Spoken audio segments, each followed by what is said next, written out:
በስመ አብ ወወልድ ወመንፈስ ቅዱስ አሃዱ አምላክ። መልካም እንግዲህ ከሳምንት ጠብቆ ያገናኘን አምላክ የተመሰገነ ይሁን። እሱ በመካከላችን ሆኖ እንዲያስተምረን እንዲመክረን ቅዱስ ፈቃዱ እንዲሆንልን የእመቤታችን ጸሎት የቅዱሳን አማላጅነት ይርዳን። እንግዲህ ባለፈው ሳምንት ያው እንዲሁ ጠቅለል ያሉ ነገሮችን ነበር ያነሳ ነው። የኦሪየንታል ወይም የሀታ አብያተ ክርስቲያናትን ኦርቶዶክስ ቤተሰቦችን እና የምስራቅ ኦርቶዶክስ ተብለው የሚባሉትን በአጠቃላይ ያው እንዲሁ ታሪካዊ መነሻቸውን ነው። እንግዲህ ባለፈው ያልኩትን ዛሬም ደግሜ የማነሳው አሁን ወደ ጥልቅ ወደ ነበረው ሁኔታ ወደ ታሪካዊ ክስተቱ ምን አይነት አጀንዳ ውይይት አደረጉ፣ በምን አይነት ጉዳዮች ላይ ተስማሙ፣ ተለያዩ የሚለው ያው እንግዲህ እንዳልኳችሁ ረጅም ዘመን የፈጀ ጉዳይ ስለሆነ እሱን እናንተ እንድትደፍሩት እንድታነቡበት እና በእንደዚህ አይነት ጉዳዮች ላይ እንደ ኦርቶዶክስ ሲባል ሁል ጊዜ አንድነትና ልዩነት ነው የምናወራው። ግን ከዚያ ባሻገር ደግሞ ከአንድነትና ልዩነት ባሻገር በሁላችንም ውስጥ የነበሩ የታሪካዊ ክስተቶችን፣ ትውፊቶችን፣ ኦርቶዶክሳዊ ባህሎችን እነዚህ ነገሮች ማንሳት ተገቢ ስለሆነ እንደው በዚህ ርዕሰ ጉዳይ ላይ አንዳንዴ ይፈራልና እንዳትፈሩት። ብዙ ጽሁፎች አሉ በዚህ ላይ የተጻፉ። አሁንም አንዳንድ ጉዳዮች አሉ እንዲሁ አንዳንድ ሰው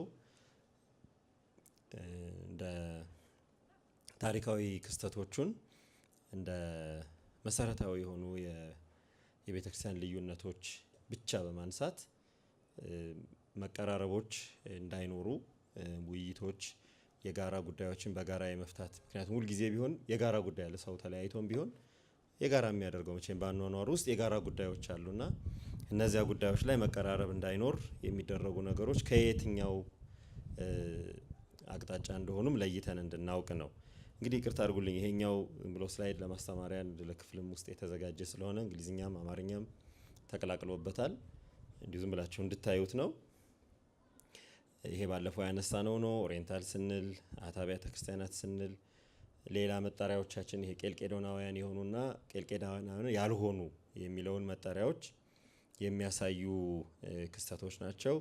እንደዚህ አይነት ግራፎች ይታያሉ እንዲሁ በየጊዜው የት ቦታ ላይ ቤተክርስቲያን ውስጥ ከበድ ያሉ የልዩነት ሀሳቦች አንዳንድ ጊዜም አፈንግጦ ከቤተክርስቲያን ሙሉ ለሙሉ ከሐዋርያዊ ትውፊቷ የመውጣት ክስተቶች እንዴት እንደተፈጠሩ ብዙ ልታዩ ትችላላችሁ። ግን ያው ጠንቀቅ ብሎ እዚህ ማየት እንደሚያስፈልግ ለማሳየት ነው። ይህንኛው በአሁኑ ጊዜ የኦርቶዶክሳውያን አብያተ ክርስቲያናት በሰፊው ከሚገኙባቸው ቦታዎች እንዲሁ ግሎባል ካርታዎቹን ለማሳየት ነው። ይሄ ሲሰራ ቢያንስ አንድ 30-40 ዓመት የቆየ ካርታ ነው። አሁን ደግሞ እንዲሁ ሰፋ ያሉ ሚሽኖች አሉ በሌላ ጊዜ የምናያቸው። እነዚህ ባለፈው ጊዜ ያነሳናቸው ናቸው። ስለ ሶሪያ ቤተክርስቲያን፣ ስለ አርመን ቤተክርስቲያን፣ ስለ አርመን ቤተክርስቲያን እንግዲህ ኦሪየንታል ሲባል አንስተናል ይመስለኛል። እያንዳንዳቸውን አንስተናል።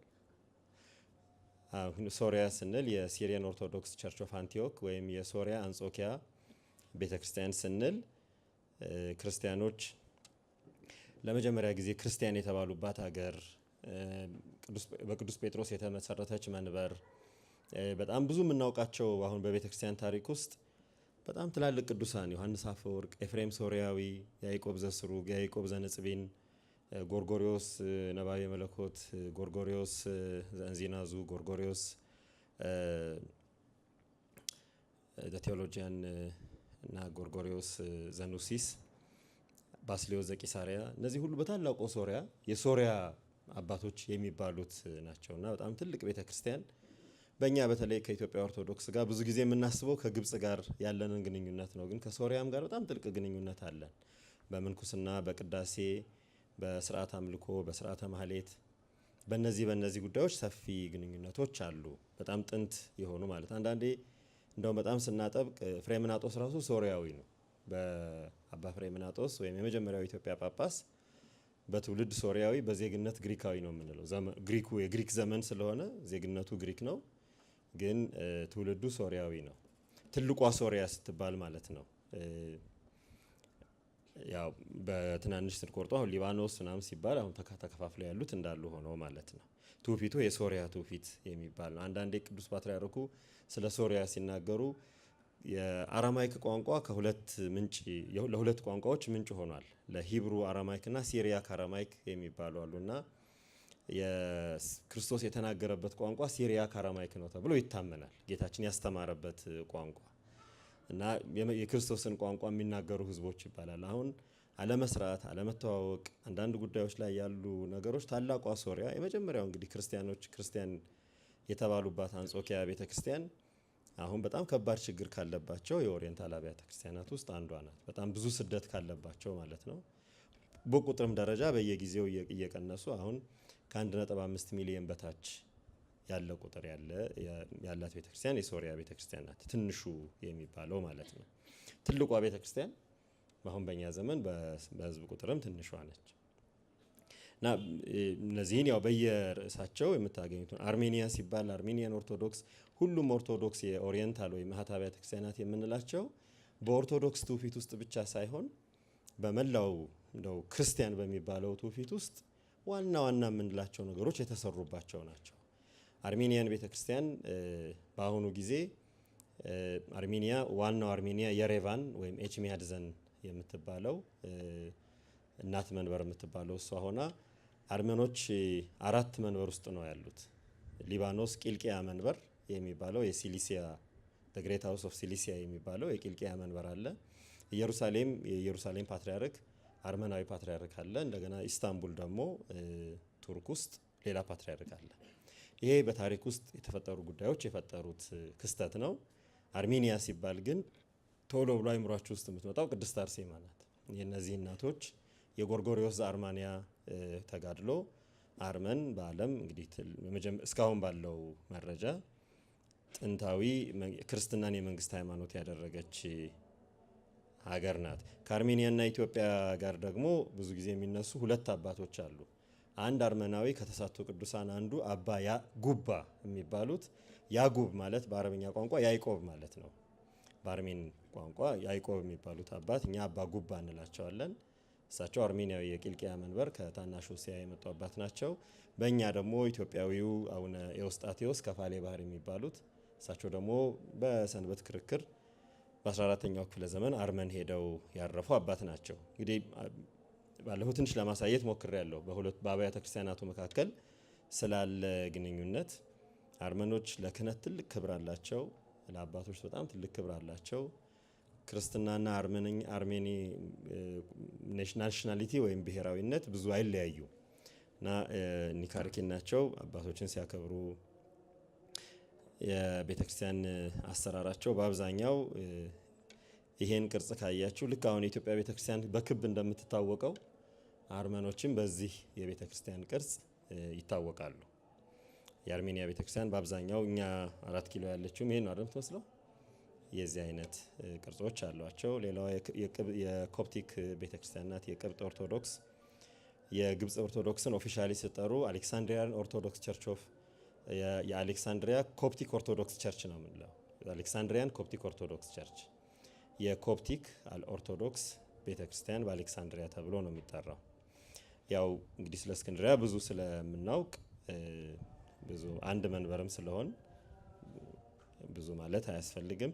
የህንድ ማላንካራን ሲሪያን ኦርቶዶክስ ትውፊቱ የሲሪያን ትውፊት ነው፣ የሶሪያ ትውፊት ነው ስንል ቋንቋቸው የስርዓት አምልኮ ቋንቋቸው ሲሪያክ ነበር።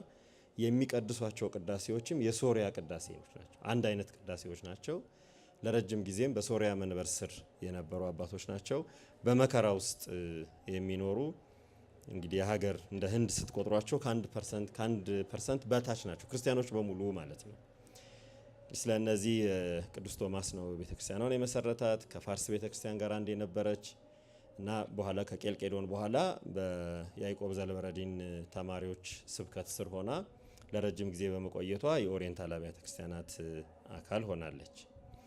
እነዚህ እንግዲህ አምስቱ የምላቸው። ከዚህ ውጪ የኢትዮጵያ ቤተክርስቲያን አለች። የኤርትራ ኦርቶዶክስ የኤርትራና የኢትዮጵያ ትውፊቱም ስርዓት አምልኮውም ቅዳሴውም ቋንቋውም ያው ግዕዝ ነው።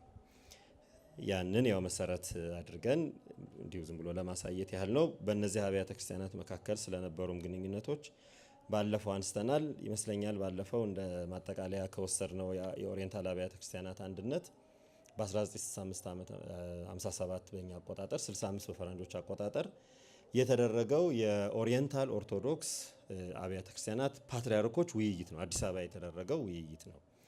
ይሄ ውይይት በጣም ቀላል ነገር አይደለም። በጣም ብዙ ነገሮች የታዩበት ውይይት ነው። ሶስቱን ነገሮች ብቻ አነሳለሁ። አንደኛው ከኤፌሶን ጉባኤ በኋላ ቄልቄዶንን ስለማንቀበል ነው ከኤፌሶን ጉባኤ በኋላ የምንለው። ከኤፌሶን ጉባኤ በኋላ የኦሪየንታል ኦርቶዶክስ አምስቱም ኦሪየንታል የምንላቸው አባቶች ኤርትራ ከዚያ በኋላ ስለተከፈለች የአምስቱ ኦሪየንታል ኦርቶዶክስ የግብፅ ኦርቶዶክስ፣ የሲሪያ ኦርቶዶክስ፣ የማላንካራን ሲሪያን ኦርቶዶክስ፣ የኢትዮጵያ ኦርቶዶክስ እና የአርመን ኦርቶዶክስ ሁለት መንበሮች የቂልቅያና የኤችሚያድዘን ፓትርያርኮች ወይም ካቶሊኮሴት አዲስ አበባ መጥተው ለመጀመሪያ ጊዜ ከ1700 ዓመት በኋላ ተገናኝተው ውይይት ያደረጉበት ወቅት ነው። ይሄ አንዱ ትልቅ ክስተት ነው። በሁለተኛው ደግሞ ከውይይቱ የተገኙት ፍሬዎች ናቸው። አንደኛው ጉዳይ የኢትዮጵያ ኦርቶዶክስ ተዋሕዶ ቤተክርስቲያን የራሷ ፓትርያርክ ኖሯት ከኦሪየንታል ኦርቶዶክስ አብያተ ክርስቲያናት አንዱ ሆና የተቆጠረችበት ወቅት ነው። ከዚያ በፊት ፓትርያርክነቱ ከዚያ በፊት 6 ዓመት በፊት ቢገኝም ግን ትልቁ እውቅና የተገኘበት ወቅት ነው። ሁለተኛው እና ለዛሬው ሶስተኛው አድርጌ የምነግራችሁ ከምስራቅ ኦርቶዶክስ ወይም በቄልቄዶን ከተለዩት የቄልቄዶናውያን ኦርቶዶክስ አብያተ ክርስቲያናት ጋር ውይይት እንዲደረግ ኦፊሻልም አንኦፊሻልም ውይይቶች እንዲደረጉ አምስቱም ፓትርያርኮች የወሰኑት በዚህ ወቅት ነው። በነገራችን ላይ ከኦሪየንታል ኦርቶዶክስ ብቻ ሳይሆን ከምስራቅ ኦርቶዶክስ ብቻ ሳይሆን ከካቶሊክም ከፕሮቴስታንትም ከዓለም አብያተ ክርስቲያናት ውስጥ ካሉት እነ ሉትራን ምናምን ከሚባሉት የዓለም አብያተ ክርስቲያናት አባላት ከሆኑት ሜምበር ቸርቾችም ውይይቶች በምን አይነት መንገድ መደረግ አለባቸው፣ ምንን መሰረት ያደረገ ውይይት መደረግ አለበት የሚለውን ቅደም ተከተል አስቀምጠው የወሰኑት በዚህ ጉባኤ ነው እና በዚህ ውሳኔ መሰረት ለምሳሌ ከምስራቅ ኦርቶዶክስ ጋር ያለውን ግንኙነት ያለምንም ቅድመ ሁኔታ ውይይት እንዲጀመር ብለው ነው የወሰኑት። ያለምንም ከቄልቄዶናውያን አንደኛ በስም ኦርቶዶክስ እንባባላለን፣ ሁለተኛ ብዙ የቄልቄዶን ጉባኤን መሰረት ያደረጉ ጉዳዮች ቢለያዩንም ክሪስቶሎጂካል ወይም ነገረ ክርስቶስ የሆኑት ነገሮች ቢለያዩንም በሌሎቹ ኦርቶዶክሳዊ ትውፊቶች ግን አንድ ነን፣ ሐዋርያዊ መሰረቱ እነዚህ የሚባሉት ነገሮች አንድ ናቸው በማለት ያለ ቅድመ ሁኔታ ውይይት እንዲደረግ ነው። ከካቶሊክ ጋር ውይይት ለማድረግ ቅድመ ሁኔታ አስቀምጠዋል። ካቶሊክ ቤተክርስቲያን መጀመሪያ እኔ ብቻ ነኝ የምትለውን ነገር ማቆም አለባት፣ ያን ካላቆመች አንወያይም ብለው ነው ውሳኔ የወሰኑት። መልካም፣ ዝም ብሎ እንዲሁ የኦርቶዶክሶችን አንድነት ለማሳየት ነው። ይሄ የአርሜኒያን ጄኖሳይድ 100ኛ ዓመት ሲከበር በአጋጣሚ 4 የኦርቶዶክስ ፓትርያርኮች እና በርከት ያሉ የምስራቅ ኦርቶዶክስ ተወካዮች የተገኙበት ነው። እነዚህ እንግዲህ አሁን ወደፊት የማነሳላችሁ የኦርቶዶክስ ዲያሎጎች የፈጠሯቸው መልካም ነገሮች ምንድናቸው የሚለውን የምናሳይበት ነው። ለዚህ መጀመሪያ ወደ ውይይት እንግባ ብለው ከወሰኑ በኋላ የተጀመረው በምንድነው? አንኦፊሻሊ ነው፣ ይፋዊ ያልሆነ ውይይት ማድረግ የሚለው ነው። እነዚህ ይፋዊ ያልሆኑ ውይይቶች የተዳረጉት በሁለት መንገድ ነው። አንደኛው በዓለም አብያተ ክርስቲያናት በየዓመቱ የሚደረጉ በሁለት ዓመት አንድ ጊዜ የሚደረጉ የማዕከላዊ ኮሚቴ ውይይቶች፣ በ7 ዓመት አንድ ጊዜ የሚደረጉ የአጠቃላይ ጉባኤ ውይይቶች፣ በየ6 ወሩ አንድ ጊዜ የሚደረጉ የማዕከላዊ ኮሚቴ የስራ አስፈጻሚ ኮሚቴ ውይይቶች ላይ ኦርቶዶክሶች ይገናኛሉ። ለዚህ በእነዚህ ግንኙነቶች ሳይድ ሚቲንግ ወይም ትይዩ የሆነ ውይይት በማድረግ ኦርቶዶክሶች እንዲገናኙ ማድረግ ነው። ይሄ ከ1950ዎቹ መጨረሻ ጀምሮ የተጀመረ ነው። ሁለተኛው ውይይት ደግሞ ራሱን ችሎ የየአብያተ ክርስቲያናቱ ተወካዮች ባሉበት ከ1960 ዓ.ም የጀመረ ነው። ይሄ የየአብያተ ክርስቲያናቱ ተወካዮች አንዱ ቤተክርስቲያን እያዘጋጀ ወደዚያ እየሄዱ አጀንዳ ቀርጾ ውይይት ማድረግ ነው። ለዚህ ውይይት የመጀመሪያው ምዕራፍ ምንድን ነው የተፈጠረው ብሎ ማሰብ ነው። የመጀመሪያው አሁን ለምን ተለያየን፣ ለምን ተጣላን፣ ለምን የተለያየ አይነት አስተሳሰብ ኖረን የሚለውን መነሻ በማድረግ ከጉባኤ ኒቄያ ጀምሮ የተፈጠሩትን ነገሮች መዳሰስ ታሪካዊ ክስተቶቹን አንድ አይነት ማለት ለጠባችን ወይም ለመለያየታችን ወይም ለግጭቱ መጀመሪያ ተመሳሳይ የሆነ ምክንያት ይኑረን ውይይት ለማድረግ። አንዳንድ ሰዎች ሰው ተጣልቶ ልታስታርቁ ስትሉ ለምን ተጣላችሁ ብላችሁ ስትጠይቁ አንደኛው ሰው የሚናገረው የጠብ ምክንያት ሌላ ነው፣ ሌላው ደግሞ የሚናገረው ሌላ ነው አይደል? ስለዚህ መጀመሪያ ወደ እርቅ ከመሄድ በፊት ሰዎች የተጣሉበትን ነገር ራሱ መስማማት አለባቸው። በምንድን ነው የተጣላ ነው የሚለውን ማለት ነው። ስለዚህ ትክክል ነው፣ ታሪካዊ ጠብ ተደርጓል። ጠብ ብቻ አይደለም፣ ስደትም ተፈጽሟል። መለካውያን በጣም ብዙ ኦርቶዶክሳውያንን አሳደዋል። በትንሹ እስያ፣ በምስራቅ ቁስጥንጥንያ፣ በሰሜን አፍሪካ፣ በመካከለኛው ምስራቅ ብዙ ክርስቲያኖች ተሰደዋል፣ ተገለዋል። አብያተ ክርስቲያናት እንዲወድሙ እንዲፈርሱ ተደርገዋል። እነዚህ አውጣኪያውያን እየተባለ ስም እየተለጠፈ ብዙ ችግር ተፈጥሯል። ስለዚህ ይሄ በቀላሉ የሚሻር ነገር አይደለም። አሁን እኛ ቤተክርስቲያን የዲዮስቆሮስ ነገር እስካሁን ከወዳችን አልወጣም አይደል? ዲዮስቆሮስ የሆነው ነገር የተገፋው ግፊት፣ የተመታው ምትና የታሰረው እስራት አሁንም ይቆረቆረናል። ስለዚህ በእነዚህ ነገሮች መጀመሪያ መስማማት ስላለብን ወደኋላ ሄዶ ታሪካዊ ክስተቶቹን ማየት አስፈላጊ ነበር። ስለዚህ ልዩነቶች የተፈጠሩባቸውን ክስተቶች ማወቅ የሚለው አንደኛው በመጀመሪያ በ60ዎቹ ማለት ነው እኛ ሳንወለድ የተሰሩ ስራዎች ናቸው። ምንድነው የጠቡ ምክንያት የሚለውን ማለት ነው። አሁን የምነግራችሁ መጀመሪያ ላይ ያልኳችሁ አንዳንድ ቴዎሎጂ ተማሪዎች ነን ወይም መምህራን ነን የሚሉ ሰዎች አሁንም በጠቦቹ ላይ ራሱ ትክክለኛ መረጃ የማይሰጡ አሉ። ግጭቱ የተፈጠረው በእንደዚህ ፖለቲካዊ ምክንያት ነው እንጂ ሃይማኖት አይደለም የሚሏችሁ ሊኖር ይችላል። አንዳንዱ ደግሞ የሃይማኖቱንም የፖለቲካውን የሚተውና የቋንቋ ልዩነት ነው ሊላችሁም ይችላል። ኡሲያን ወይም ፕሮሶፖንን ወይም ደግሞ ፊሲስን ወይም ኤሰንስ እነዚህን ባለመረዳት ነው ሊሏችሁ ይችላል። አንዳንድ የግሪክ ሰው አይ የምስራቆቹ ሰዎች ግሪክ የእናት ቋንቋቸው ስላልሆነ የግሪክን ንግግር ባለማወቅ የፈጠሩት ነው እንጂ ሌላ ምንም ምክንያት የለውም ሊሉ ይችላል። ለዚህ የመጀመሪያው ነገር በግጭቶቹ ጉዳዮች ላይ በሚገባ መስማማት ነውና ያንን ማየት ነው። ሁለተኛው ጉዳይ እነማንን እኛ ማንን አሁን ምስራቅ ኦርቶዶክስ ሲባል ማን ናቸው? የትኞቹ አብያተ ክርስቲያናት ናቸው ምስራቅ ኦርቶዶክስ የሚባሉት? ኦሪየንታል ወይም እኛ ደግሞ አሃት አብያተ ክርስቲያናት የምንላቸው ኦሪየንታል ኦርቶዶክስ የሚባሉት ደግሞ እነማን ናቸው ብሎ መለየት ነው። በዚህ አሁን የኛን ለመረዳት ብዙ አስቸጋሪ አልነበረም። አንደኛ በቁጥር ትንሽ ነው፣ በጁሪዲክሽንም ትንሽ ናቸው። ግብፅ፣ አርመን፣ ሶሪያ፣ ኢትዮጵያ ብሎ የሚለዩ ናቸው። በምስራቅ ኦርቶዶክስ ግን ትንሽ ወሰብሰብ ያለ የአብያተ ክርስቲያናት ስብጥር ነበር። ምክንያቱም ኦቶሲፋለስ ኢስተርን ኦርቶዶክስ ቸርችስ የሚባሉ አሉ። ማለት በራሳቸው ፓትሪያርክ በራሳቸው ሲኖዶስ የሚመሩ የምስራቅ ኦርቶዶክሶች አሉ። እንደገና በሌላ ፓትሪያርክ ስር ሆነው ግን ሌላ ሀገር ሆነው በመንግስት አወቃቀር ወይም በዜግነት አወቃቀር ሌላ ሀገር ሆነው ግን የፓትሪያርክ የሚመሩበት ሲኖዶስ ግን ሌላ ሀገር።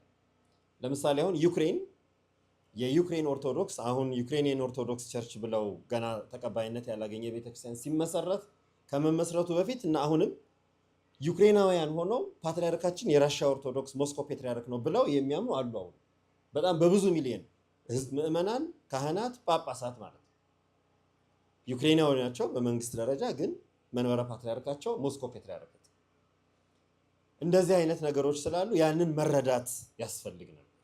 ስለዚህ መጀመሪያ እርስ በርስ መተዋወቅ ማለት ከማን ጋር ነው የምንወያየው የሚለውን ማረጋገጥ ማለት ነው። ለዚህ 14ቱም የምስራቅ ኦርቶዶክስ ኦቶሲፋለስ ወይም በራሳቸው ሲኖዶስና ፓትሪያርክ የሚመሩ አብያተ ክርስቲያናት ተለይተው የጉባኤው አባላት ሆኑ ማለት ነው። አንኦፊሻል ውይይቶች ሲደረጉ ይሄ እንግዲህ በሂደት ሌላ ችግር እንዳይፈጠር በመሃል እኔ የለሁበትም እኔ አላውቅም ይሄን ጉባኤ እንዳይባል። ለዚህ ደግሞ ጥሩ ምክንያት ይሄ ርዕስ ነው። በዚህ ርዕስ በደንብ ገብታችሁ ብታነቡ በጣም ጥሩ ነገር ነው። ይሄ ፓን ኦርቶዶክስ ሚቲንግ ወይም በኦርቶዶክሳውያን መካከል የሚደረግ የእርስ በርስ ውይይትን ኦርቶዶክሶች ብቻ በምስራቅ ኦርቶዶክሶች ብቻ የሚያደርጉት ውይይት ነው። አሁን በእኛ በኦሪየንታል ከ1957ቱ ተጨማሪ ሌላ ፓን ኦሪየንታል ኦርቶዶክስ ሚቲንግ አላደረግንም ከዚያ በኋላ ማለት ነው። እነሱ ግን ከ5 ጊዜ በላይ ሜጀር የሚባሉ በጣም አበይት የፓን ኦርቶዶክስ ውይይቶች አድርገዋል። ይሄ የጠቀመው ለምንድን ነው?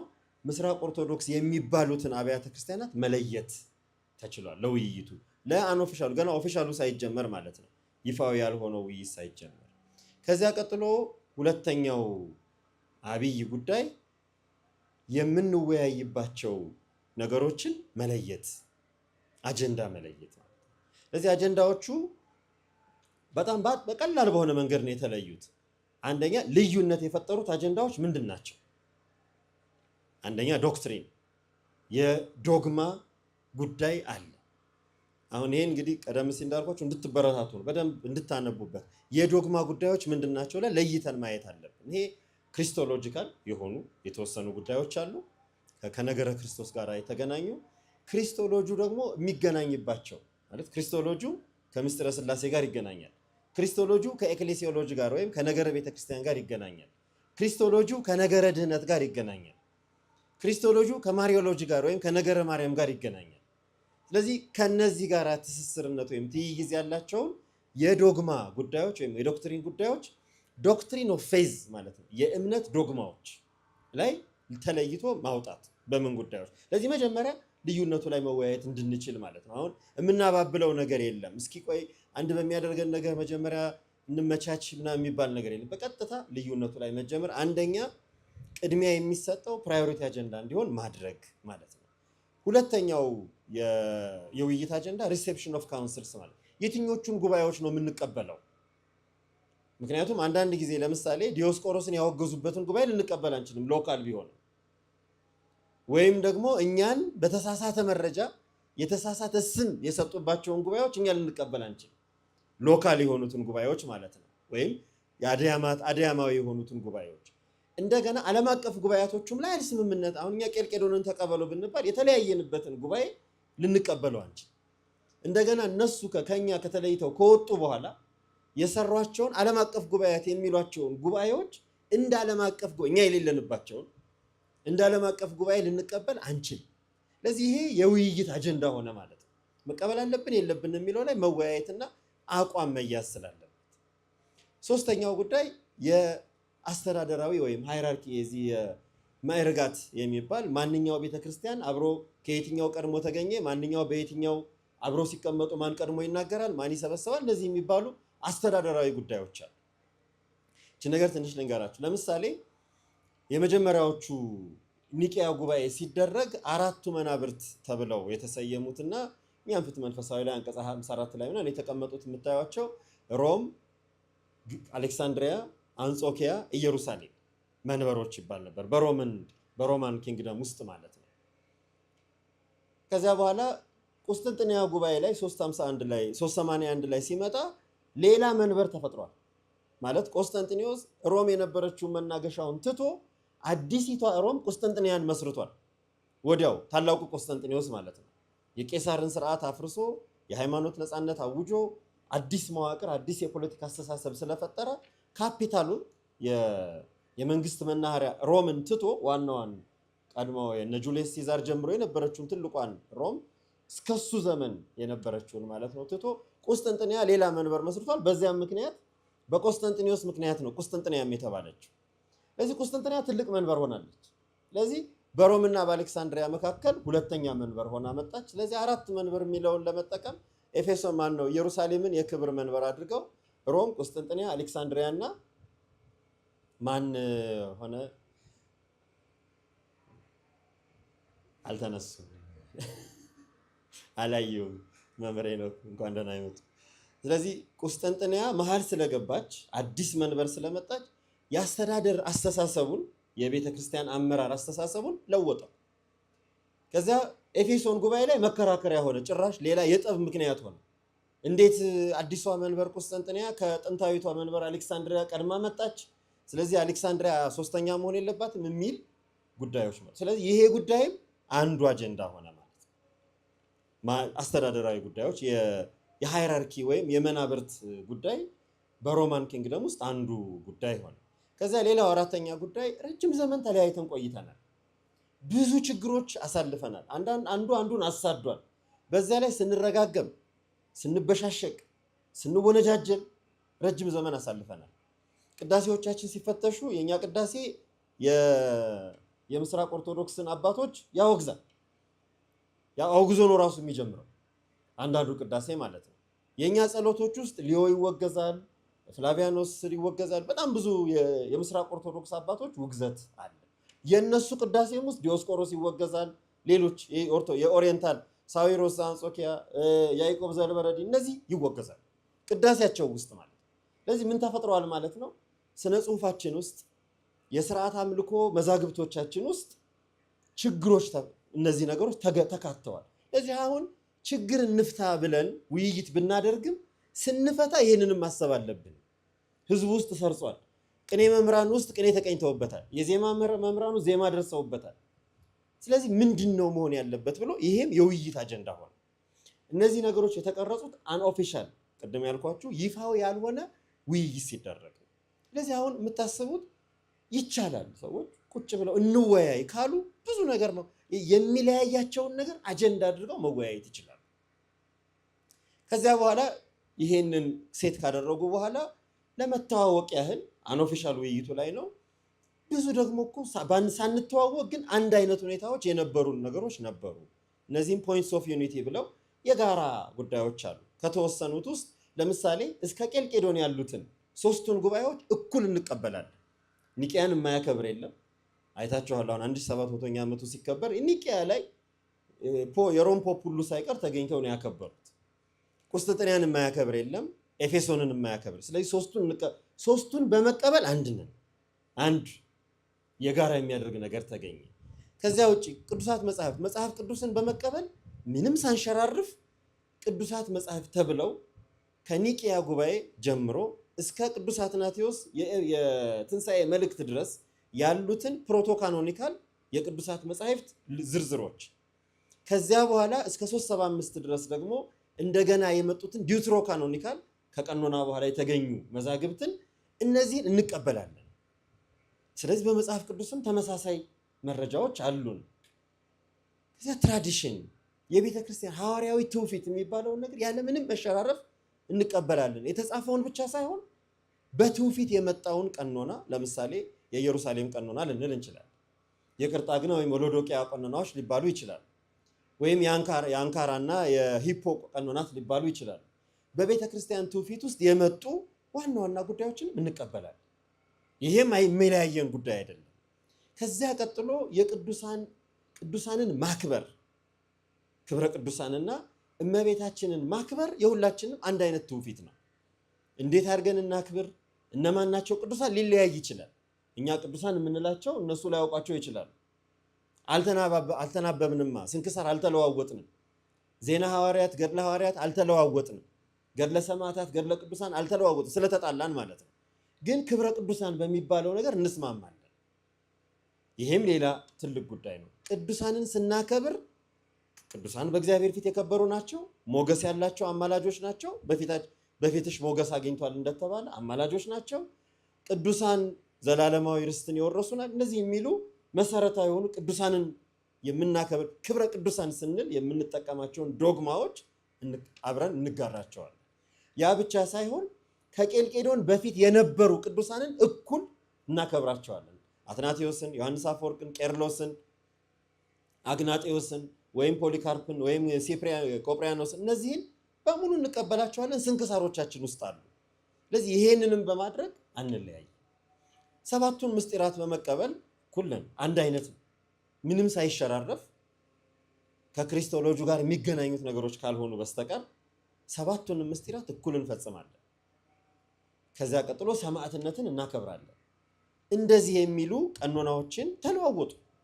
አንዳችን ውስጥ እዚያኛው የተወሰኑ ቀኖናዎች አሉ። ስለዚህ በዚህ ምክንያት አንድነት የሚባሉትን ነገሮችን ማጠንከር። ስለዚህ እነዚህን ማጠንከር ዲፕኒንግ የሚል ቃል ፈጠሩ። ዲፕኒንግ ማለት የበለጠ ማስረጽ፣ የበለጠ መሬት ማስያዝ፣ ምዕመናን እንዲያውቁት ማድረግ። ለምሳሌ አንዱ በ1974 ዓመተ ምህረት የተወሰነ አንድ ውሳኔ ፒልግሪሜጅ ነው።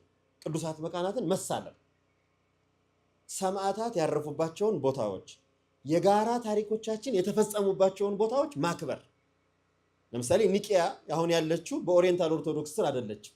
ኒቂያ ያለችው እንደውም ጭራሽ በሌላ ሃይማኖት ስር ነች። ግን መንበሯ ያው የቁስጥንጥንያ መንበር ያለበት ነው። ኒቂያ ቦታውን አባቶች የጸለዩባት ጸሎተ ሃይማኖትን የጻፉበትን ጉባኤ ባችን ቦታ ሄዶ መሳለም ሃይማኖት መቀየር አይደለም፣ ቦታውን ማክበር ነው። እንደገና እንጦንስ የሚባሉት ትልቅ አባት ምንኩስና የሚባለው ለመላው ዓለም ያስተዋወቁት በደንብ አድርገው እንግዲህ በምንኩስና ሳይንስ ማለት ህይወቱ ከዚያ በፊት ቢጀምርም እና የቅዱስ እንጦንስን ዋሻ ሄዶ አንድ ምስራቅ ኦርቶዶክስ ሄዶ ቢሳለም ወይም ቢስም ሃይማኖት አይለውጥም። ስለዚህ ቅዱሳት መካናትን መሳም ጌታችን ተአምራት ያደረገባቸው የተወለደበትን ያስተማረባቸውን ገሊላን፣ ናዝሬትን፣ ኢያሪኮን ከዚያ ደግሞ ያው ያረገበትን የተቀበረበትን የተነሳበትን ቦታ ሄዶ የጋራ ቦታ አድርጎ መሳል። ይህ አሁን በጋራ ጉባኤ የተፈራረሙት አንዱ ሐሳብ ነው። ስለዚህ እንዲህ አድርገው ያንን ዝርዝር አወጡ። እነዚህ ጉዳዮች መቼና እንዴት እንደተጀመሩ በኋላ ዝርዝሮቹን አነሳለሁ። አንኦፊሻል ውይይቱ የተጀመረው በ1964 ዓመተ ምህረት ነው። አንኦፊሻል ውይይቱ የተጀመረው በፈረንጆች አቆጣጠር ነው። ከዚያ በኋላ ቀጠለ። በ1967 እስከ 71 ድረስ ቀጥሏል። እነዚህ ጉዳዮች ኮንሰልቴሽን ተብለው አንኦፊሻል ኮንሰልቴሽኖች ተደርገዋል። ከዚያ በኋላ ግን ይፋዊ የሆኑ ግንኙነቶች መደረግ ጀመሩ። በተለይ በ1967 ዓመተ ምህረት ይፋዊ የሆነ ውይይት ብቻ ሳይሆን የውይይት አጀንዳ የተደረሰባቸውን ስምምነቶችም መፈራረም ቻሉ። በ1970 አዲስ አበባ ተደርጓል። በ1971 እንደገና ደግሞ በአሌክሳንድሪያ ተደርገዋል። በ1985 እነዚህ ኦፊሻል እና አንኦፊሻል የሚባሉት ነገሮች በሙሉ ተቀይረው በዚህ ስም አንድ ኮሚሽን ተቋቋመ። አንኦፊሻል ጆይንት ኮሚሽን ፎር ቴዎሎጂካል ዲያሎግ ቢትዊን ዘ ኢስተርን ኦርቶዶክስ ቸርች ኤንድ ኦሪየንታል ኦርቶዶክስ ቸርችስ ተብሎ ተመሰረተ። 85 በፈረንጆች አቆጣጠር። በፊት ዝም ብለው አባቶች እየሄዱ ይሳተፉባቸው የነበሩት ወደ ቋሚ ኮሚሽን ማለት ነው። አንድ ሰው ይመደባል ከእያንዳንዱ ቤተክርስቲያን፣ አይለወጥም። ምክንያቱም ወደኋላ የሄደውን ነገር እያሰበ መምጣት አለበት። ይቀመጣል፣ በየጊዜው ለቤተክርስቲያኑ ሪፖርት ያደርጋል። ጳጳስ ሊሆን ይችላል፣ ቴዎሎጂያን ሊሆን ይችላል። ምዕመን ሆኖ ቴዎሎጂያንም ሆነው የተሳተፉ አሉ፣ በሁለቱም ሳይድ ማለት ነው። ይሄ ኮሚሽን ተቋቋመ። አሁን የምነግራችሁ እንግዲህ የዚህ ኮሚሽን ውጤቶች በሁለት መጽሐፎች በኋላ አነሳለሁ፣ የታተሙ አሉ። እነሱን ታያቸዋላችሁ። በ1989 ይሄው ጆይንት ኮሚሽን የመጀመሪያውን ፈርስት አግሪድ ስቴትመንት የሚባል የጋራ የስምምነት ሰነድ ማውጣት ቻሉ። አሁን ቅድም ያልኳችሁ ይሄ ሰነድ የወጣው ክሪስቶሎጂ ላይ ምን እንደሆነ በኋላ ታዩታላችሁ። በደንብ ወደኋላ ያሉትን ነገሮች ዳሶ የወጣ ሰነድ ነው። በዚህ ሰነድ ላይ ኢትዮጵያን ወክለው ከተሳተፉት አባቶች በ1989 ነው ብፁዕ አቡነ ገሪማ እና በኋላ ብፁዕ አቡነ መልከጼዴቅ፣ በዚያን ጊዜ አባ ሀብተ ማርያም ይባሉ በነበረ ጊዜ የዚህ አግሪድ ስቴትመንት ላይ ተሳትፈዋል። ኢትዮጵያ ቤተክርስቲያንን በመወከል ማለት ነው። ሰነዱም አለ። ሼር ለወንድማችን ሰጥቼዋለሁ። ሼር ልታደርጓቸው ትችላላችሁ። ስለዚህ የመጀመሪያው አግሪድ ስቴትመንት ኦን ክሪስቶሎጂ ቅዱስ አቡነ ብሾይ ገዳም ግብፅ ተደረገ። ቀጠለ ስብሰባው። እንግዲህ 64 እስከዚህ ድረስ የምታዩት 1990 ዓመተ ምህረት ሁለተኛው ሰከንድ ስቴትመንት ወይም አግሪድ ስቴትመንት በስዊዘርላንድ የሻምፔዜ ዶክመንት ይባላል። ስዊዘርላንድ ይሄኛው ዶክመንት ዲቨሎፕ ማድረግ ይቻላል። እዚህም ላይ ሁለተኛው የቀረው የክሪስቶሎጂ ጉዳይ የተስማሙበት ጉዳይ ነው። እዚህኛው ላይ የተወሰኑ የኦሪየንታል አብያተ ክርስቲያናት ያልፈረሙ አሉ። ከዚያ በኋላ 1993 አንድ ጉዳይ ተነሳ። ግዝት እናንሳ የሚል ሀሳብ ተነሳ። ምክንያቱም ተወጋግዘዋል። ልክ አሁን ግዝት እንሳሳ ሲባል አሁን በእኛ ትውልድ አንድ የተነሳ ግዝት አለ፣ አታስታውስ? ቅርብ ጊዜ የኢትዮጵያ ሁለት ሲኖዶስ አሜሪካን ያለና ኢትዮጵያ ያለ ሲኖዶስ ሲዋሃድ ምንድን ነው የተደረገው? ውግዘቱ ተነሳ ነው አለም የተባባል። ያ ማለት ነው ውግዘትን ማንሳት የሚባለው ጉዳይ እስከዚያ ድረስ መደረስ ተቻለ ማለት ነው። የቄልቄዶን ጉባኤ ላይ በቄልቄዶን ጉባኤ ምክንያት የመጣውን ውግዘት እስከ ማንሳት ድረስ ሀሳብ ውይይት እስከዚያ ድረስ ፈጥሯል። መወያየት እንግዲህ ዶግማ አልቀየርንም ወይም ደግሞ ስርዓት አልቀየርንም ወይም ደግሞ አቋማችንን የቅዱሳት መጽሐፍ ትርጉም አልቀየርንም። እርስ መረዳዳት፣ በውይይት ውስጥ መተሳሰብና አንዳንድ ጉዳዮችን መግባባት ስለተቻለ በተግባቡባቸው የተለያዩባቸው ነገሮች የሚያግባባን ቃሏ ምን መሰላችሁ? ሜትሮፖሊታን ካሊስቶስ ወይም ብለው ነው የተናገሩ። እስከ ዛሬ ድረስ የተጣላንበት ጉዳይ ለካ የሚያግባባን ነው። የተጣላንበት ጉዳይ የሚያግባባን ጉዳይ ነበር፣ ግን በተጣላንበት ጉዳይ ስላልተወያየን ስንወጋገዝበት ኖረናል። ያ ማለት ልዩነት የለም ማለት አይደለም። የተለያየንበት ጉዳይ ምንድን ነው ብለን ቁጭ ብለን አልተመካከርንም። ለዚህ ወደ ኋላ ልመልሳችሁ ነው። ሁለተኛው ስምምነት ያልተደረገበት ጉዳይ ሪሴፕሽን ኦፍ ካውንስልስ የሚባለው የትኛውን ጉባኤ ነው የምንቀበለው የሚለው ነው። ስለዚህ ወደ ኋላ ሄዶ ምን እንዳደረጉ ታዩታላችሁ። ችግር የለም። ይሄ ዶክመንት ስለሚሰጣችሁ ችግር የለም። ዛሬ እሰጣለሁ። የሆነው ምንድን ነው? በኒቂያ ጉባኤ እችን ነገር በደንብ አድርጋችሁ ያዙ። እንግዲህ ልዩነት ቄልቄዶን ላይ አልተጀመረም። ባለፈው አንስቼላችኋለሁ ከሐዋርያት ዘመን ጀምሮ እንዴት እንደተፈጠረ። ልዩነት የተፈጠረው በትክክል በጣም በሰፊው የዚህ የቄልቄዶን ባክግራውንድ የመጣው ከአርዮስ በኋላ። አሁን ብፁዕ አቡነ ጎርጎርዮስ ይሄን በሚገባ ለማስረዳት ሞክረዋል የቤተክርስቲያን ታሪክ ባለም መድረክ ላይ። ግን ብዙዎቻችን ራሴን ጨምሮ ለነዚያ ጉዳዮች ትኩረት አልሰጠናቸው። ብዙ ሰው ከዚያ በኋላ ስለ ቤተክርስቲያን ታሪክ የሚጽፍ ሰው እነዚህ ነገሮች እያለፋቸው ነው የሚሄደው። ስላልገቡን ወይም ደግሞ ስለማናውቃቸው ሳይሆን ተጽፈዋል፣ ይገቡናል። ግን ሁል ጊዜ የምናስበው የመጨረሻው ጉዳይ ላይ። ይሄ ደግሞ ለኛ ለህይወታችን ራሱ ያስፈልገናል። ምክንያቱም አንዳንድ ጊዜ ሰው ኃጢአትም ይስራ ስህተትም ይሳሳት በተሳሳተበት ጊዜ አይደለም ስህተቱን የፈጸመው፣ ከዚያ በፊት ነው ማሰብ የጀመረው። አሁን የቄልቄዶን ጉባኤ ልዩነት ከቄልቄዶን 100 ዓመት በፊት የጀመረ ምን እንደተፈጠረ ተመልከቱት። የኒቂያ ጉባኤ ላይ አርዮስና ትምህርቱ አርዮሳውያንና ትምህርቱ ከተወገዙ በኋላ አላረፉ። ምን አይነት ችግር ፈጠሩ? አንዳንዶቹ ራሳቸውን ደብቀው በየመንበረ ፓትርያርኮቻቸውና በየአብያተ ክርስቲያኖቻቸው በየአጥቢያቸው የኒቂያ ጉባኤ ትክክል አይደለም የሚል ዜና መንዛት ጀመሩ። ያ የተሳሳቱት ነገር አለ እንዴ? ሆሞኡሲዮስ እንዴት ይባላል? ሌላ ቃል መፈጠር አለበት የሚል ማምታቻ መፍጠር ጀመሩ። ኒቂያ ጉባኤ ባለፈው ነገር እነዚህ ጉባኤዎች ሃይማኖት አልወሰኑም። ወንድሞች አንድ እህቶቼ ማወቅ ያለብን ሃይማኖትን ለመጠበቅ የተደረጉ ጉባኤዎች ናቸው እንጂ ሃይማኖትን ለመወሰን የተደረጉ አይደል። ሃይማኖት በጉባኤ ይወሰን። ሃይማኖት የተገለጠልን ነገር ነው፣ ለኛ የተሰጠን ነገር ነው። ያንን ለመጠበቅ አንዳንድ መናፍቃን፣ አንዳንድ ስሁታን፣ አንዳንድ ከሃዲዎች ያወቅነውን የተገለጸልንን ነገር በአይናችን ያየነውን ክርስቶስ ሁለት ነው ሊሉን ሲፈልጉ የለም አንድ ነው። አንዳንዱ ደግሞ እንደወጣክ ያለው ነጠላ ነው ሲሉን የለም ነጠላ አይደለም የተዋሃደ ነው። ያየነውን ለመጠበቅ የተደረጉ ጉባኤዎች ናቸው። ጉባኤዎቹ ክርስቶስ እንደዚህ ነው ብለን ስለ ክርስቶስ ውሳኔ ለማስቀመጥ የተደረጉ አይደሉም። ይሄንን ግንዛቤ ግን የፈጠሩት አርዮሳውያን ናቸው እና ሁለት ስም አላቸው ከጉባኤ በኋላ። አንደኛው የአርዮስ ደጋፊዎች የሚባሉ ናቸው። ቢገባቸውም ባይገባቸውም አርዮስን ስለወደዱት ብቻ የሚደግፉታል። ወይ ድምፁ ስላማራቸው ወይ መልኩ ስላማራቸው ወይም ዝም ብለው ልክ ነው ብለው በስሜት አለ አይደለም። አሁን አንዳንድ ጠንቋይ የሚከተል እኮ አለ። ራሱን እየጎዳው ጠንቋይ የሚከተላል። ውሸታም እንደሆነ እያወቀ ይከተለዋል። ታውቃላችሁ ይሄን የሚያደርጉ ሰዎች በቃ ዝም ብለው ጠንቋይ የማፍቀር ልምድ ስላላቸው የሟርት ፍላጎት ስላላቸው ዝም ብለው ጠንቋይ ይከተላል። አርዮስን ምንም ቢሆን ዝም ብለው የተከተሉት ሰዎች አሉ። እነዚህ የአርዮስ ደጋፊዎች የሚባሉት ናቸው። ሁለተኛው ግን ሴሚ አርያን ወይም መንፈቅ አርዮሳውያን የሚባሉት የአርዮስ ውስጥ ከአርዮስ ትምህርት ውስጥ የተወሰኑ ነገሮች ወስደው ብጥብጥ የፈጠሩ ጳጳሳት፣ የነገረ መለኮት ትምህርት ቤት ተማሪዎች፣ በተለይ የአንጾኪያ ትምህርት ቤት ተማሪዎች የሆኑ ሰዎች ያን ይዘው የቀጠሉ ሰዎች ናቸው። ከአርዮስ አንዳንድ ሀሳብ ወስደው ማለት ነው። እነዚህ ሰዎች እዚህ የምታዩቸውን 5 ጉባኤዎች በተከታታይ አድርገዋል። ከኒቂያ ጉባኤ እስከ ቁስጥንጥንያ ጉባኤ ድረስ ማለት ነው። በ300 ከኒቂያ 325 ዓመተ ምህረት ነው። በአንጾኪያ በ341 ዓመተ ምህረት ሆሞኡሲዮስ የሚባለውን ቃል እንደገና ማየት አለብን። ሆሞኡሲዮስ ምንድን ነው? ሆሞኡሲዮስ ማለት ዘእርዊ ምስለ አብ በመለኮቱ ማለት ነው።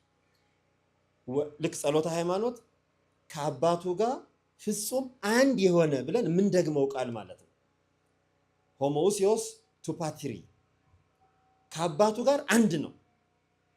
ከብርሃን የተገኘ ብርሃን፣ ከእውነተኛ አምላክ የተገኘ እውነተኛ አምላክ የተወለደ እንጂ ያልተፈጠረ በባህሪው ከአብ ጋር አንድ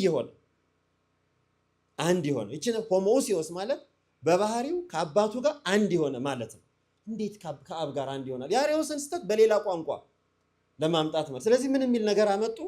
አይ ይመሳሰላል እንጂ አንድ አይደለም የሚል ከሆሞኡሲዮስ የምትመሳሰል ቃል ፈጠሩ። ሆሚዮኢሲዮስ የሚል ማለት ነው።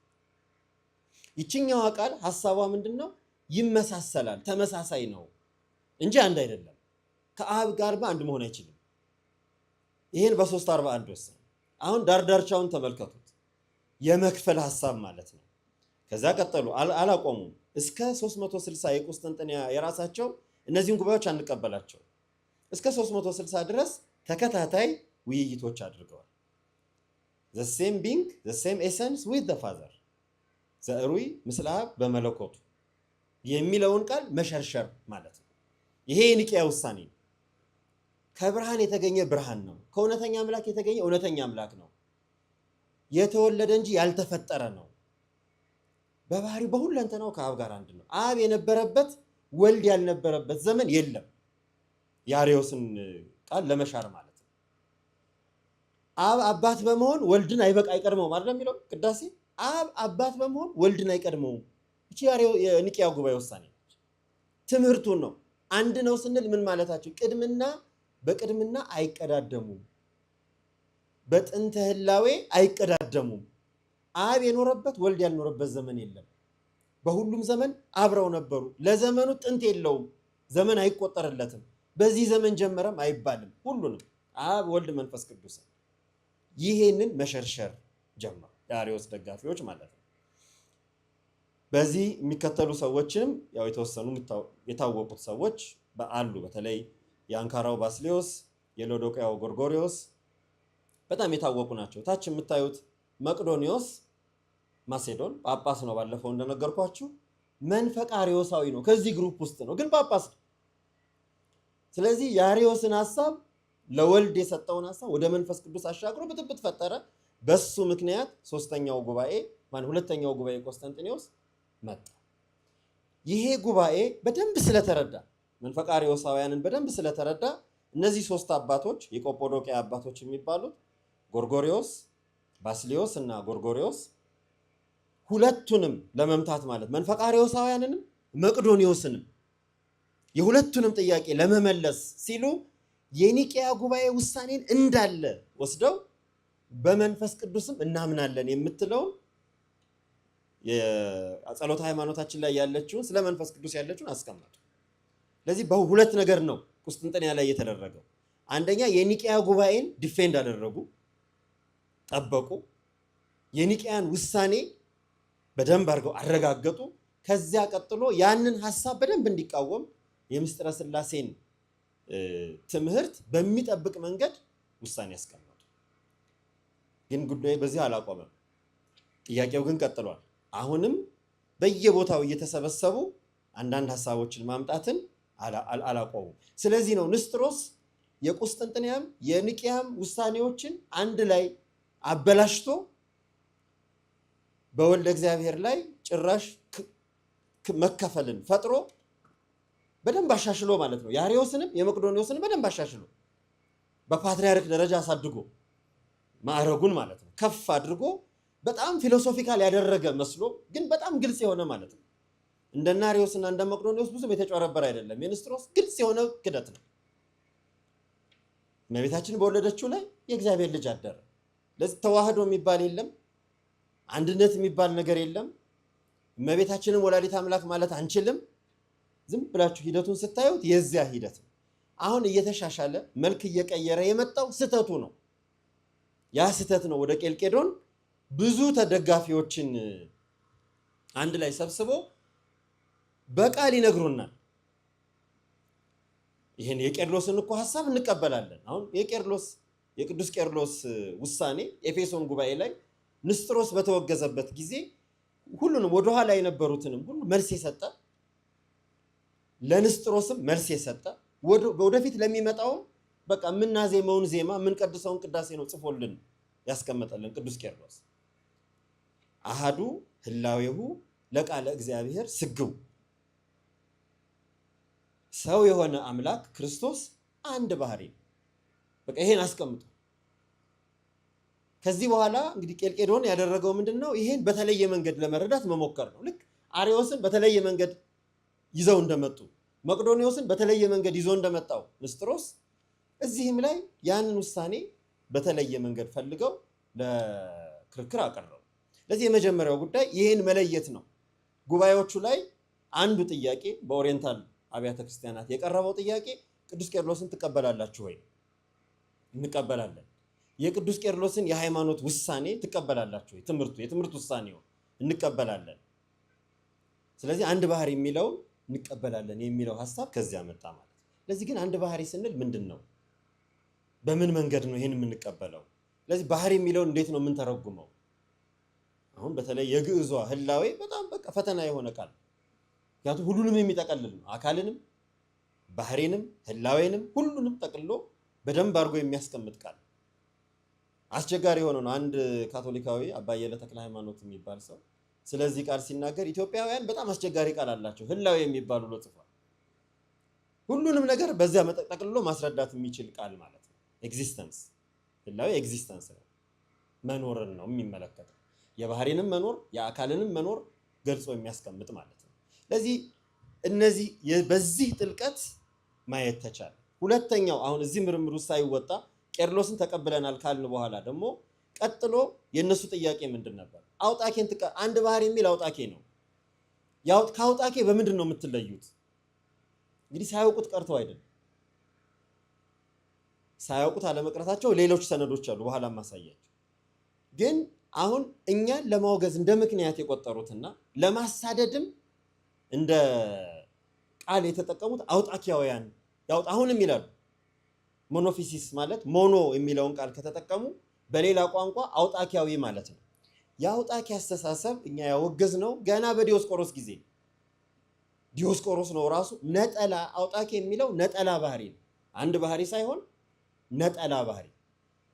እንግዲህ አንድነት በሁለት መንገድ ይመጣል። አንደኛው በነጠላነት ነው፣ ሁለተኛው ደግሞ በመዋሃድ ነው። ነጠላ ማለት ሲንግል። አውጣኪ የሚያስበውና የሚናገረው ነጠላ ባህሪ ነው። ሞኖ የሚለው የግሪክ ቃል የሚያመለክተው ነጠላነትን ነው። ሞኖፊሲስ አንድ ነጠላ ባህሪ፣ አንድ ነጠላ ባህሪ፣ ሌላውን ሁሉ አጥፍቶ አንድ ብቻ ያለው ማለት ነጠላ። ስለ ውህደት አይደለም። ለዚህ መለኮት ባህሪ ትስብእትን የስጋን ባህሪ በሙሉ አጥፍቶ ውጦ እንዳለው እሱ አስዩም አድርጎ ቃሉ የተጠቀመው በአንድ ባህሪ ነው የከበረው ብሎ ማሰብ ማለት ነው። ይህንማ ልንል አንችልም። እኛ ስንል የኖር ነው በጊባኤ ቄልቄዶን ጊዜም ከቄልቄዶን በፊትም ከቄልቄዶን በኋላም ስንል የኖር ነው ክርስቶስ ፍጹም ሰው ፍጹም አምላክ፣ ሰው የሆነ አምላክ ግን በሰውነቱ ምንም እንከን የሌለው ከኃጢአት በስተቀር መጽሐፍ ቅዱስን ነው ከኃጢአት በስተቀር ሰው የሚሰራውን ስራ እየሰራ አደገ። በሰውነቱ ምንም አይነት የጎደለ ነገር የለውም። በበህቅ ልህቀ እንዘ ይገብር ከመሰብ ዘእንበለ ኃጢአት በኃቲታ እንደ ሰው የሚሰራውን ስራ እየሰራ አደገ ከኃጢአት በስተቀር። ስለዚህ ከኛ ጋር በሰውነቱ ምንም አይነት ልዩነት የለውም። እንደገና ደግሞ ፍጹም አምላክ ከአምላክነቱም ሳይጎል ሰው በመሆኑ ከአምላክነቱ አልጎደለም፣ ከአምላክነቱ አልተለየም። ባህሪ መለኮት አይከፈልም። ከዚያ ባህሪ መለኮት ፈጽሞ አልወረደም፣ አላነሰም። ይህን ስንል ነው የኖር ነው። ቅዳሴያችንን አዩ። ማህሌቶቻችን በሙሉ እንደሱ ናቸው። ቅኔው፣ ስነ ጽሁፉ በሙሉ ይህን ነው የሚለው። ስለዚህ እኛ እኮ ስንላችሁ የኖር ነው አውጣኬ ነው ስንላችሁ የኖር ነው የሚል ነገር ነው። ስለዚህ ነጠላ የሚለውን አውጣኬን ማውገዝ የሚለው ሐሳብ በተለይ የሚገርማችሁ አባ ጊዮርጊስ ዘጋስጫ መጽሐፍ 5 ላይ አንድ ሙሉ ምዕራፍ አውጣኬን የሚያወግዝ ምዕራፍ አላቸው። ሙሉን ይሄ የዛሬ 600 ዓመት የተጻፈ ማለት ነው። ያን ጽሁፍ ብፁዕ አቡነ ጎርጎርዮስ ሲያቀርቡ አቴና የተደረገ ጉባኤ ላይ በጣም ነው የተደነቁት። በጣም ማለት ነው። በ1978 ዓመተ ምህረት ይመስለኛል 77 ወይም 78 ዓመተ ምህረት ላይ ነው ያቀረቡት እና ወረቀቱም ታትቧል። ያቀረቡት ወረቀት እና አሁን ምን ሆነ ማለት ነው? ዝም ብሎ በስማ በለው ወይም አውቆ፣ ይሄ ሁለቱንም ተመልከቱ። አውቆ ልክ ምንድነው ሊበሏት የፈለጓትን ነገር ለጥላቻ ምክንያት ፈጥሮ መወጋገዝም ነበር፣ ሳያውቁም ሲያወግዙ ነበር። ብፁዕ ቅዱስ አቡነ ታዎድሮስ በአንድ ወቅት አንድ ቦታ ላይ ሲሄዱ የገዳም መነኮሳት የምስራቅ ኦርቶዶክስ ቤተክርስቲያን የገዳም መነኮሳት ዝም ብለው ሲባሉ የሰሙትን አውጣኪያዊ ብለው ተናግሯቸው በጣም ገርሟቸው አውጣኪያን እኛም እናወግዘዋለን ብለው አለፉ። የዚያን ያህል ሁኔታ ማለት ነው። ስለዚህ ይሄ የፈጠረውን ነገር በሚገባ ስያሜዎቹ ላይ አንዱ ሲልበት የኖረውን ስያሜ ከጉባኤው በኋላ ቄልቄዶን ጉባኤ የፈጠራቸውን ነገሮች በሚገባ ካዩ ቄልቄዶን ላይ ኦሪየንታል አብያተ ክርስቲያናት ያላቸውን ጥያቄ እነሱ ደግሞ ኦሪየንታል አብያተ ክርስቲያናት ላይ ያላቸውን ኦሪየንታሎቹ ቄልቄዶን ላይ ያላቸውን ጥያቄ የመጀመሪያ ስለ ክርስቶስ ባህሪ የወሰናችሁትን ውሳኔ አንቀበልም። ምንድነው የተወሰነው? ክርስቶስ በአንድ አካል ሁለት ባህሪ የሚለውን ውሳኔ አንቀበልም። አንድ ዶግማ ልንቀበል አንችልም። እኛ ከሁለት አካል አንድ አካል ከሁለት ባህሪ አንድ ባህሪ ብለን ነው የምናስተምረው። ይሄ ሊሆን አይችልም። ያንን እያሉ ግን እነዚህ ቃላቶች አሉ ታች በቀይ የምታዩት ያለ መቀላቀል፣ ያለ መለወጥ፣ ያለ መለያየት፣ ያለ መጨመር ወይም ያለ ምንድነው ያለ መነጣጠል ፍልጠት የምንለውን ማለት ነው። እንግዲህ ውዳሴ ማርያም ላይ ያለ መለያየት ካንቺ ሰው የሆነ እያልን የምንለውን ማለት ነው። እነሱ ጸሎተ ሃይማኖት ላይ ይህ አለ። አሁን ተመልከቱ፣ እላይ ያለውን አንቀበልም፣ እታች ያለውን ግን አብረው ይላሉ። አስባችሁታል? አሁን ይሄ ክሪስቶሎጂ ምን ማለት እንደሆነ በደንብ እንድትረዱት ጸሎተ ሃይማኖት ላይ በሁለት ባህሪ የምትለውን ሲጨምሩ የኒቂያ ቁስጥንጥንያ ጸሎተ ሃይማኖት ላይ እነዚህን አራት የቅዱስ ቄርሎስ ቃላቶች አብረው ጨምረዋል። ለዚህ አልተለያየንም ለማለት ይሄን ጨምረዋል። እንደገና ደግሞ የለያየንን ሁለት ባህሪ ደግሞ ከላይ ጨምረዋል። ለዚህ ይሄ እንዴት ነው ሊፈታ የሚችል? እንዴት ነው ልንረዳው የምንችል? እዚህ አሁን ክሪስቶሎጂካል ዶክመንቱ ከዚህ ተነስቶ የነገረ ስጋዌው ሰነድ ከዚህ ተነስቶ መፍትሄ ሊያመጣ ይገባዋል ማለት ነው። ቀጣዩ ጉዳይ ሁለተኛው ጉዳይ የጦማረ ሊዮን የምንለው የሊዮ ቶም ኦፍ ሊዮ የሚባለው ደብዳቤ ነው። ይሄ ደብዳቤ በጉባኤ ላይ የመጣ ሌላ ሐሳብ የያዘ ደብዳቤ ነው። ስለዚህ ይሄን ደብዳቤ ልንቀበል አንችልም። እንደውም አይደለም ጦማሩን ሊዮን ራሱ ሲያወግዙን የኖሩት የኢትዮጵያ ቤተክርስቲያን አባቶች ሊዮን የአንዱ እንደ አሪዮሳዊ እንደሚባለው ሊዮን መቀበልና አሪዮስን እንዳንድ ሲያዩ ነው የኖሩት። ስለዚህ ይሄም አንዱ ጥያቄ መልስ የሚፈልግ ጥያቄ ነው። ሶስተኛው በምስራቅ ኦርቶዶክስ ዲዮስቆሮስ የሰበሰባቸውን ጉባኤዎች የሰደቧቸው ስድቦች አሉ። እኛ ልክ ጉባኤ ከለባት እንደምንለው እነሱም ጉባኤ ከለባት ያሉት ጉባኤ። ስለዚህ ይሄንስ እንዴት ነው የምናስበው የሚል ጥያቄ። አራተኛው ዲዮስቆሮስን ኢፍትሃዊ በሆነ መንገድ ዲዮስቆሮስን ከመንበሩ አግዘው ለብዙ መከራ ዳርገዋል።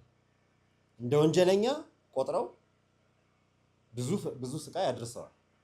ይሄም አንዱ ሊለያየን የሚችልና መፍትሄ የሚገባው ግልጽ በሆነ ነገር ማስቀመጥ ማለት ነው። ውይይቶቹ ሲደረጉ መሸፋፈን የሚባል ነገር የለም፣ በግልጽ ማስቀመጥ ማለት ነው።